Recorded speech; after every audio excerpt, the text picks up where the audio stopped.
Coucou sixième. Alors, le problème est le suivant. Vous avez des gens qui jouent au tennis. Vous avez des gens qui jouent au badminton. Vous avez des gens qui font les deux. Et vous avez des gens qui font rien du tout. Rien du tout, qui font ni de tennis ni de badminton. Ça va? Alors la première question qu'on vous demande, c'est en fait, il y a combien de personnes dans ce groupe, classe? Il y a combien de personnes? Vous en comptez combien, vous? Bon, allons-y ensemble. Hein. On en a 8 et 7. Ça fait 15. Plus 10, 25. Plus 15, 25 plus 15, 40.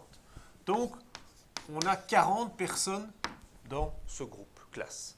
D'accord? On vous demande maintenant quelle est la probabilité quand on croise quelqu'un au hasard, quelle est la probabilité qu'il joue au tennis? Ben, au tennis, on a combien de personnes qui jouent au tennis? 15? Tout le monde d'accord? Non, on a plus que 15 personnes qui jouent au tennis. On a 15 et 10. On a 25 personnes qui peuvent jouer au tennis. Donc, quand vous croisez quelqu'un par hasard, la probabilité qu'il joue au tennis, ce sera 25 sur 40. Alors, on vous demande aussi, quelle est la probabilité de croiser quelqu'un qui joue au badminton, si vous le croisez par hasard? Est-ce que c'est 8? Non. C'est 10 plus 8. Donc, la probabilité d'avoir quelqu'un qui joue au badminton, c'est 18 sur 40. Alors, quelle est la probabilité de rencontrer quelqu'un qui fait les deux, qui fait du tennis et du badminton? C'est 10 sur 40. Bien d'accord. Donc, faire du tennis et du badminton, c'est 10 sur 40. Et quelle est la probabilité de rencontrer quelqu'un qui ne fait rien du tout? 7 sur 40. Donc quelqu'un qui fait ni du tennis, ni du badminton, ce sera 7 sur 40. Ça se complique un petit peu. Heureusement. Oui.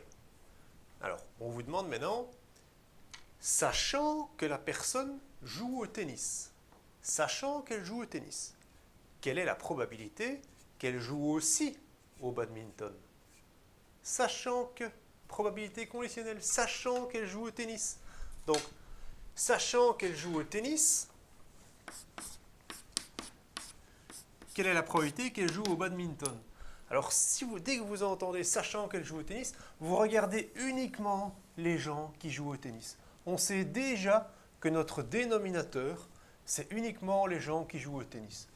C'est plus tout le groupe, c'est plus tout l'univers, c'est juste ceux qui jouent au tennis. Donc au dénominateur, vous aurez les gens qui jouent au tennis. Alors la probabilité que les gens jouent au tennis, vous l'aviez trouvé, c'est 25 sur 40. Donc vous êtes en train de regarder uniquement ce petit cercle orange, et on vous dit quelle est la probabilité que la personne joue aussi au badminton. Mais dans ce cercle orange, qui joue au badminton? Juste ce petit groupe-là. Et ça, c'est quoi ici? L'intersection ici des deux. Ce petit 10 là, c'est la probabilité de jouer au tennis et au badminton. 10 sur 40. Et donc, vous trouvez bien 10 sur 25. Et de cette façon, vous comprenez vraiment cette formule de probabilité conditionnelle. On est d'accord? Il y en a d'autres qui le voient plus facilement. Mais oui, il y en a qui directement ne font même pas tout ça. Sachant qu'ils jouent au tennis, ils mettent directement un 25 au dénominateur. Qu'ils fassent du tennis et du badminton, ils mettent directement un 10 ici. Ils trouvent la même chose, hein? C'est la même chose. D'accord? Ils n'ont juste pas mis les 40. Pas grave, hein? Et moi, ce qui m'intéresse ici, c'est que vous visualisiez cette formule. Pourquoi est-ce qu'on a ceci? Que ce ne soit pas juste un truc que vous retenez par cœur. Et donc ça, je ne vais plus vous donner ça maintenant. Ça, c'est à vous à le reconstruire, à le connaître. D'accord? A, B, C, D, E, F. Quelle est la probabilité que la personne joue au tennis ou au badminton quand je croise quelqu'un au hasard? Alors, qu'elle joue au tennis ou au badminton? Eh bien, la probabilité qu'elle joue au tennis, c'est combien? C'est 25 sur 40. Plus, on avait vu les ou, c'était les plus. Ou la probabilité qu'elle joue au badminton. La probabilité qu'elle joue au badminton, on l'a déjà calculé, 18 sur 40. Tiens, il n'y a pas quelque chose qui déconne là? Regardez un petit peu. 25 plus 18. Vous êtes déjà à 43 sur 40. On a déjà dépassé les 1. En fait, on a complètement surestimé, surévalué, donc c'est faux. Et c'est pour ça que je le décompte, le travail ici avec vous. Qu'est-ce qu'il faut faire? On a compté 25 personnes, on a compté 18 personnes. Il y a des gens qu'on a comptés 2 fois. Et donc les gens qu'on a comptés 2 fois, il va falloir les soustraire. Donc il va falloir faire moins ceux qui jouent au tennis et au badminton. Donc ceux qui jouent au tennis et au badminton, ces 10 là, il faut les enlever. D'accord?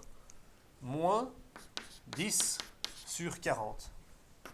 Alors, 43 moins 10, ça vous fait bien 33 sur 40. On pourrait faire autrement aussi. Il y en a qui ont peut-être d'autres idées, qui se disent, tiens, moi en fait, je vais faire 15 sur 40, plus 10 sur 40, plus 8 sur 40. C'est quoi, pour être plus simple, je vais même le mettre dans cet ordre-ci. Plus 8, plus 10 sur 40. Et ces gens-là, ils ont raison, parce qu'ils trouvent aussi 33 sur 40. Mais alors, quelle va être juste la formule qu'il faut écrire ici? Parce que les formules, je vous dis qu'il faut les connaître. Tac, tac. On a appris celle-ci, la numéro 2. Mais j'aimerais bien que vous compreniez la numéro 3 aussi. Donc, 15 sur 40, c'est les gens qui jouent au tennis et pas au badminton. 8 sur 40, c'est les gens qui jouent au badminton et pas au tennis. Ils jouent au badminton et pas au tennis. Vous voyez que la petite barre, elle est oblique. Ce n'est pas la même chose que les probabilités conditionnelles, où elle est verticale. Ici, c'est comme une pente décroissante. Plus 10 sur 40, plus l'intersection des deux, c'est-à-dire ceux qui jouent au badminton et au tennis. Voilà donc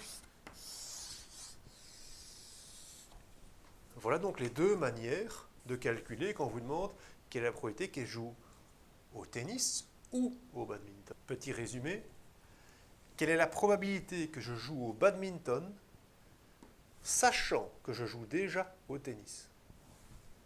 Quelle est la probabilité que je joue au tennis ou au badminton, si je croise quelqu'un au hasard? Maintenant que vous avez bien compris ces concepts, allez faire les devoirs.